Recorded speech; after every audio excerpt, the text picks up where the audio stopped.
Pinwheels. So tonight I'm at an idea. So I'm going to try it. I'm going to make ribeye pinwheels. And what we're going to do with these ribeye pinwheels is we are going to take an onion.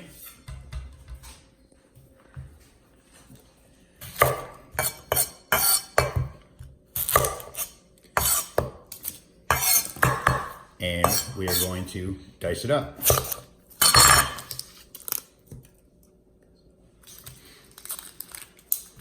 So, I'm going to make a little mixture. You'll see what I'm doing here in a second. This could be a complete disaster, or it could be incredibly awesome. We'll find out either way.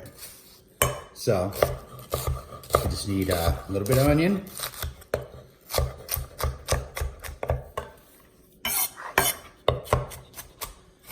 I'm gonna go real fine on this. Oh, these are fresh ones too. So I'm crying because cooking gives me the feels, you know?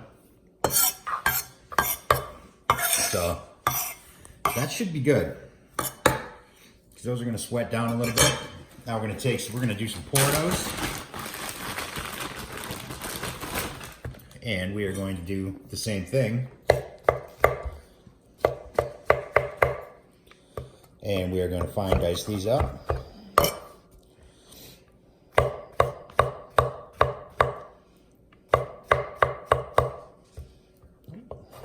little straggler. I'm not going to need many because we won't require a whole lot to actually go in it. So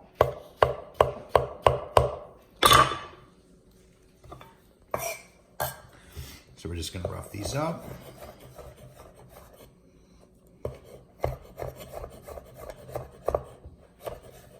Use all of it. That's where the good stuff is. It's going to be fun. I'm looking forward to trying this.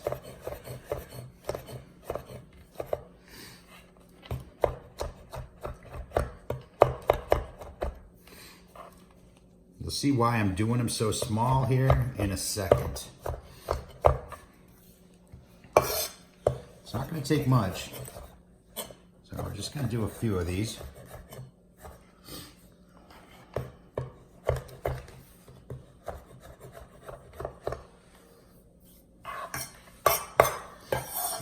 Probably these last two should do it. I'm sure you guys don't want to see me cutting up mushrooms all night. So, through the magic of television, I could do like the whole snap my finger and then we have a big pile, but I'm not exactly there yet with my videographer skills or my editing skills. So that's all we're gonna do. Because that should actually be plenty. You know what? I'm going to give these one more crossed over here. Let's get them in there. All right. So what we're going to do is we're going to fire this guy up. Got some salted sweet cream in there. And then right here we have beef broth.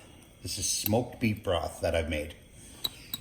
It's just avocado oil, a little bit of prime dust, and then I smoked it in a bowl at like 225, roughly 35, 40 minutes, and just to get that flavor in there together. I didn't want to break down the oil, didn't want to break anything up, and then just let it cool completely down. So that's what we're gonna do. It's got a great flavor. Smoky, beefy, all that other good stuff. All our favorite things all in one. So, and then I'm going to get these going. I'm going to sweat them all out.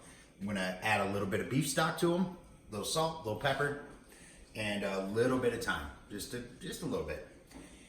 And I'm gonna get those down so they're nice, almost Not so they lose their texture completely, but just so they're broken down a little bit. And then I will bring you back for what else I'm doing with it. I'll be back. All right, boys and girls, we're back. This is what we got going on. Brought them down a little bit. The onions and the mushrooms. A little bit of beef stock. I'm letting that that flavor get pulled in by those mushrooms. Always add it when there's still a little bit of life into them, and it will soak them all up. So now what I'm going to do here is, as I'm finishing, I'm going to toss in my garlic. I'm going to do that because you got to have garlic. And we're just going to let that go just for a minute. We don't want to burn the garlic. Pan's on hot, but you know what they say? If you can't cook on high, you can't cook.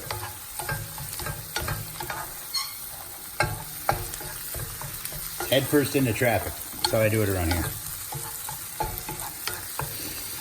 I can smell that garlic.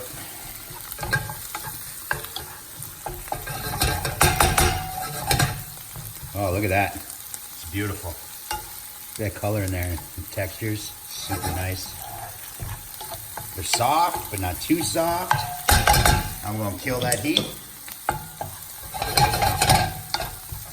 And we're just gonna let this get happy over here and sit while we do this.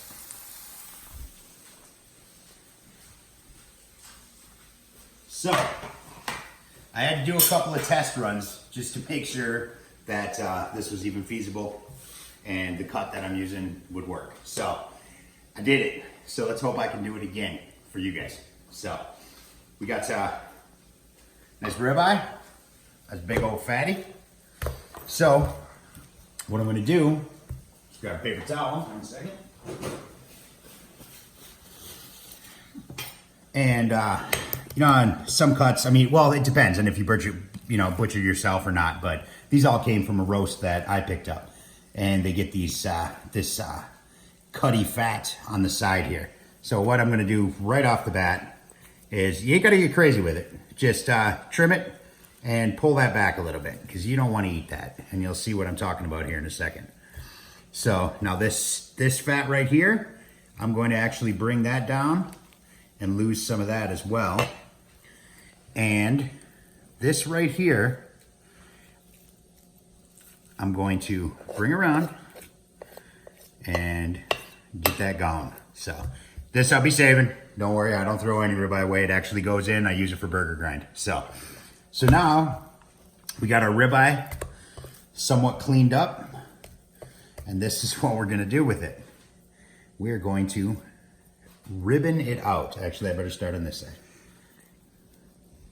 We're gonna go right around here. I'm gonna do about maybe a heavy 1/8 of an inch, I guess you would say. I mean, the best that you can. I would suggest a sharp knife. I definitely should have put my blade on the stone a little bit before I did this, but she's holding that right, so.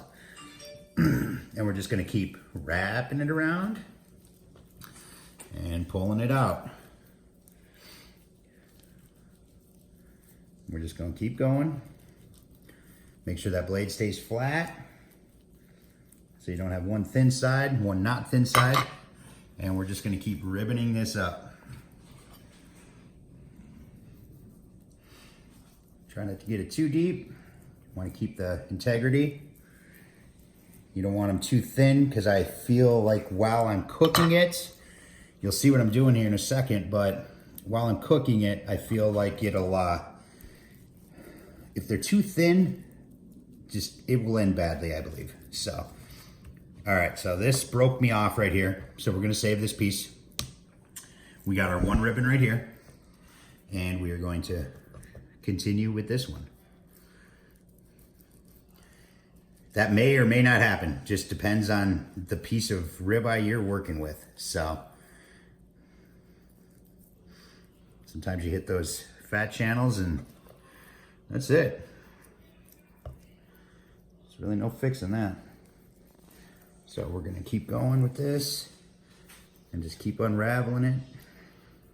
It's like a delicious beefy Christmas present. This guy right here, he's a lost cause. So we're gonna keep going and keep going all the way until we have our end. So now we have our ribbons. These guys are gonna come in real handy later for some burger meat. Toss them into my grinds with some more ribeye. Here's our ribbons that we have here, as well as some of the ribbons I did previously. This is a little bit smaller ribeye. So I'm gonna try to keep them the same length, so that way I have some integrity in the size. And this guy right here. So what I'm gonna do is we're gonna take our stuff from over here. This right here is some of that beef oil. As you can see it in there. And what I'm gonna do is just brush it in there, light coat.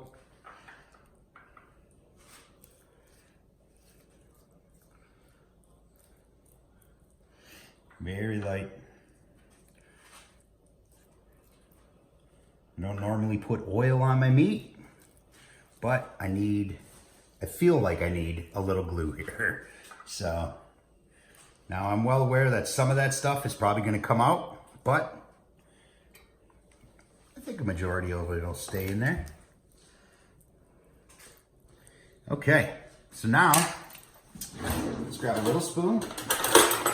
Grab this little scallop spoon here. We'll take our beautiful mushroom, onion, garlic here. And I'm right-handed, so I'm gonna start on this side. And I'm just gonna drop some in there. Like I said, I know I'm gonna have some fall out, but I think the flavor will stay there with what remains. Just pat it down. Don't really need much on the end because that's going to be where I start my roll. When I start forming the pinwheel, I think this is going to add an awesome dynamic just right into the steak, especially when I cook it. Or it could be total garbage. We'll find out. Gotta try things, you know? I eat steak so much, I was just kind of thinking, man, I need to try something different. That's what I'm gonna do. So we're gonna try something different. All right, so now we got this guy right here. Left some off of this end. So I'm gonna start with you know what? I'm gonna start with the small end, probably smart, right? And I'm just gonna roll it. I'm not gonna push too hard because I don't wanna knock all of that stuff out that we just put in there. And we're gonna roll it up almost like a ribeye cap. Use my hands a little bit. Keep it nice, keep it nice. Oh man, check it out. Check that out, guys. So now we're rolled up. I'm going to take a piece of twine right here. That should be plenty. And of course I lost my scissors. I guess these will work. So, I'm gonna take a little butcher twine, go in the same direction that I rolled it.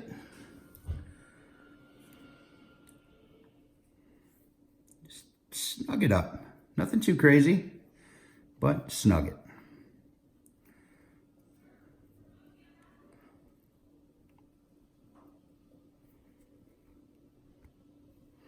Just like that. And voila, we have a ribeye pinwheel. What do you think of that, guys? Look at that. Now I'm gonna hit that with a little bit of beef therapy.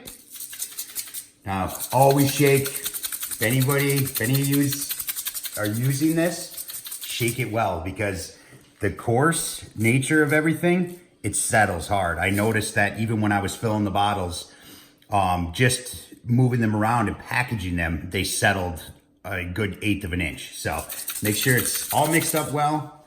And I could not find shaker tops that all that big stuff would actually come through. So sorry, but this is what I do. Little in a bowl and use gravity in my fingers because that's how I like to put my rubs on. And just give it a little love. Don't need much. I'm gonna throw a little over here and roll this side in there. A little more. Roll it in there. A little more. Catch that final edge. And that right there is a ribeye pinwheel. So, all right, so I'm gonna get the rest of these made up. And I'm gonna get the odor fired up.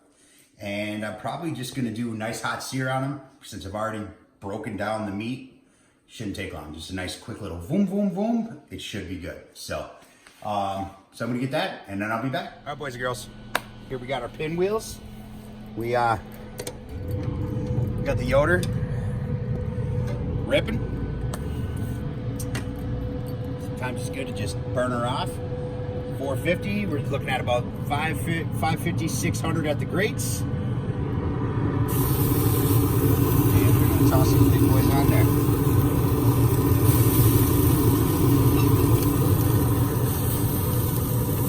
Sizzle, sizzle. That's it. I'm gonna let them go for a few minutes on each side and give them a flip. And like I said, after I ribbon them, it shouldn't take too long to cook. So, because the meat's thin, you know, there's some air gap, things like that. So, I'll probably go 2-3 minutes on each side, something like that. See what happens. So, I'll be back, boys and girls. We've got about 4 minutes on each side. Flipped them up, check them out. Beautiful. They held together nicely, so that's a bonus. You can tell by the feel they're perfectly done. Look at that. Them are gorgeous. Oh man, look at that. I want to eat it.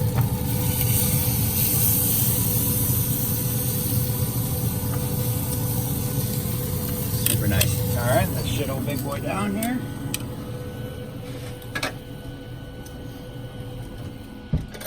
I'm going to bring these in. I'm going to rest them. And I will bring you back to show you what I plan on doing. All right, boys and girls. This is what I'm doing. So we're gonna take one of these guys here, one of our ribeye pinwheels. Remember, we got the portobellos in there, we got the onions in there, we got the garlic in there. It's all brushed with beef oil. So we're gonna cut our bind off, our twine here. Oh man, you see what my scissors are doing? Ridiculous. So we're gonna lose that, because we don't wanna eat that. Now I'm going to take a nice little piece of Italian garlic bread here. And I'm going to do that. And then I'm going to take another one with some melted mild cheddar. And I'm going to do that. And that's what I'm eating, boys and girls. Now you can just cut them up, but I seriously just felt like a steak sandwich tonight. So, but I think with the mushrooms, the onions in there, and the fact that the ribeye was ribboned, I think it'll probably bite nice and go through. It'd be just like having a monster ribeye on a chunk of bread, which is what every guy's dream, right? Except this should be able to bite through pretty nice. So I'm gonna cut it. I'll take some final pictures and that'll be it. So that's all I got.